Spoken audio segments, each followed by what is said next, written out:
Hello students, welcome to your own YouTube channel.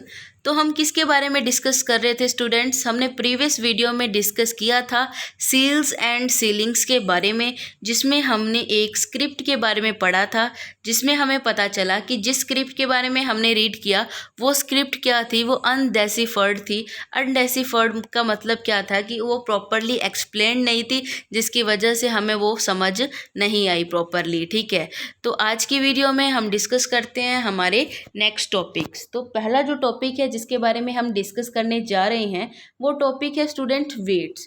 अब ये जो है वेट क्या है, तो वेट एक ऐसा सोर्स है जिसके थ्रू क्या करते हैं हमें, जैसे आज के टाइम का एग्जांपल ले लो। अगर हमें किसी चीज़ जैसे हमने ऐसे मान लो कि चीनी है, यानी कि अगर शुगर को हमें क्या करना है, किसी पर्सन को सेल करना है, तो हम ऐसे तो नहीं बोलेंगे ना 1 शुगर दे दो, 2 शुगर दे दो। तो हम क्या कहेंगे 1 किलो शुगर चाहिए हमें, 2 किलो शुगर चाहिए। तो हम उसको तोलेंगे ही ना अच्छे से, ठीक है, वज़न करेंगे उसका, उसको वेट करेंगे। तो क्या है, उस टाइम में भी हड़प्पन सिविलाइजेशन में भी वेट्स करने के कुछ तरीके थे। ठीक है, वेट्स जो है किसके लिए यूज़ किया जाता है, एक्सचेंज प्रोसीजर के लिए जो है वेट्स का यूज़ किया जाता है। ठीक है, अब क्या है कि नेक्स्ट वर्ड आया है चर्ट। ठीक है, शर्ट बोल सकते हैं हम इसे।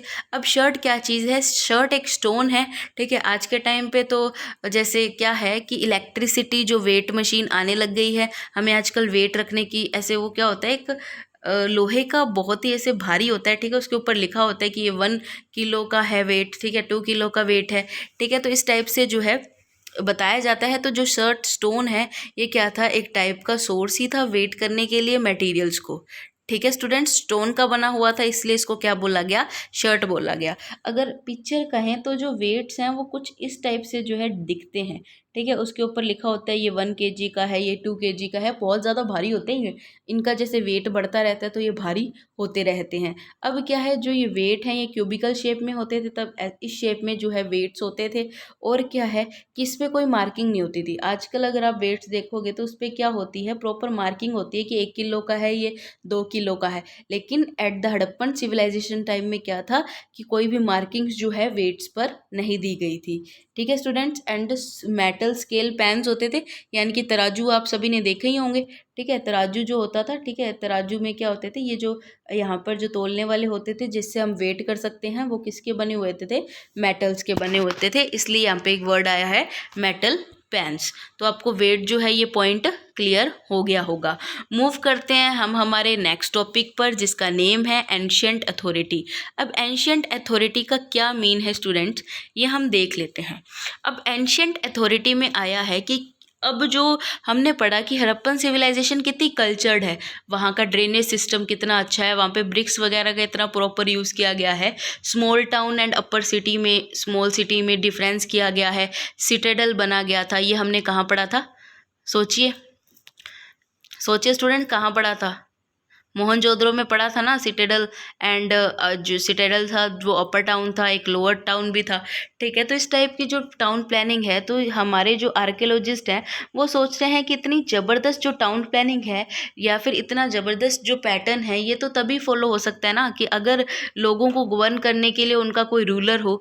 ठीक है, तो अब क्या है, ये लोग रूलर के बारे में सोच रहे हैं कि क्या हड़प्पन सिविलाइजेशन को गवर्न करने के लिए भी उस टाइम पे कोई रूलर था या नहीं था। अब क्या है, हमने इन सब के बारे में कैसे अनुमान लगाया, वहाँ की एक्स्ट्रा ऑर्डिनरी यूनिफॉर्मिटी से, यानी कि वो लोग किस टाइप की अच्छी टाइप की ब्रिक्स यूज़ करते थे एक प्रॉपर ढंग से।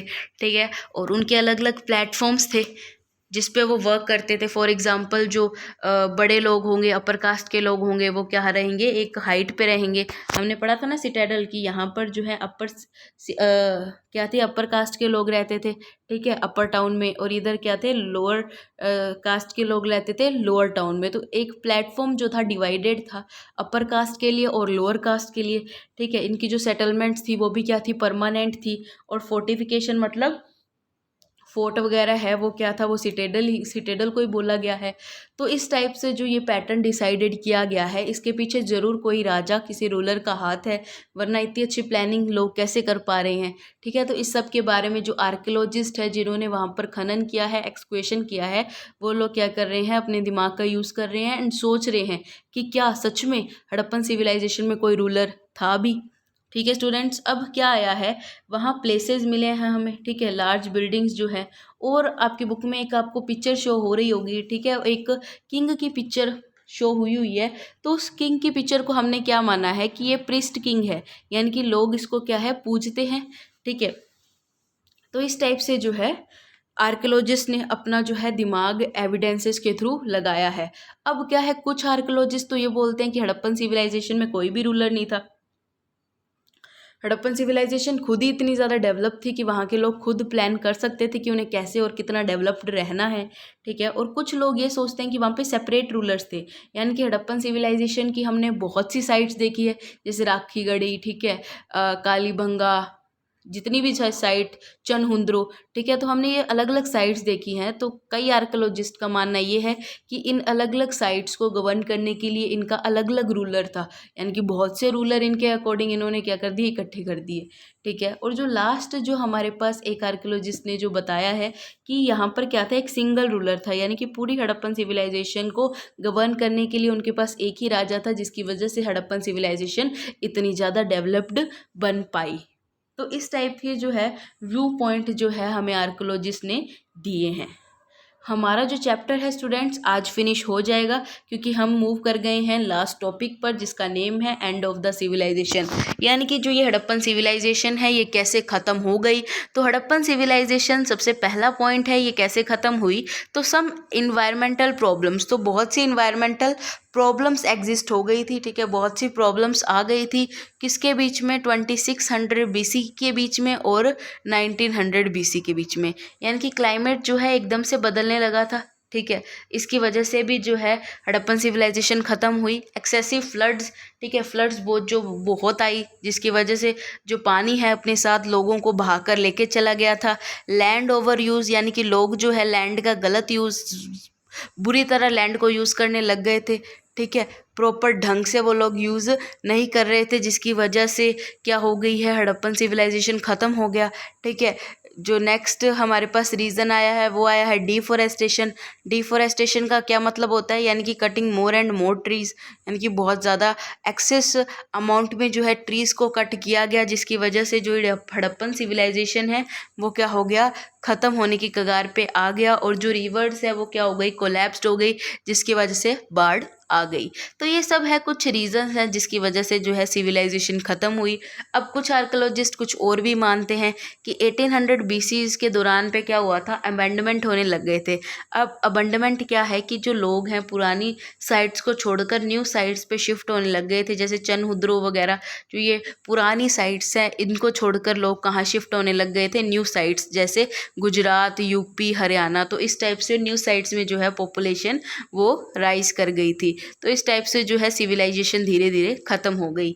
अब कुछ आर्कियोलॉजिस्ट का कुछ और भी मानना है। क्या मानना है कि 1900 BC के दौरान क्या हुआ, कल्चर चेंज होने लग गया था।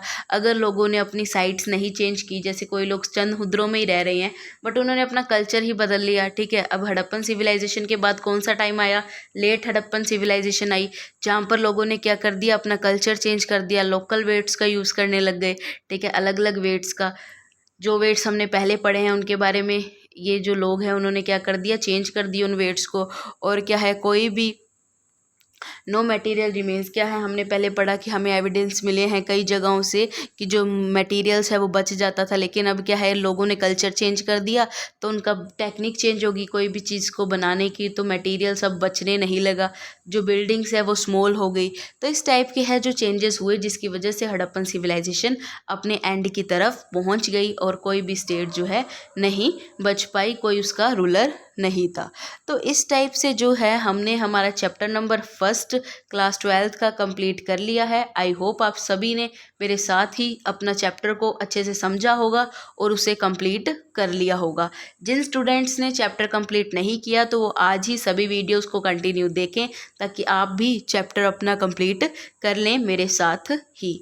ओके स्टूडेंट्स, तो अब क्या है कि हम मिलेंगे नेक्स्ट वीडियो में नेक्स्ट चैप्टर के साथ। तब तक आपको इस चैप्टर के आपने नोट्स कंप्लीट कर लेने हैं एंड इस चैप्टर को अच्छे से समझ लेना है। Okay students, thank you and have a nice day.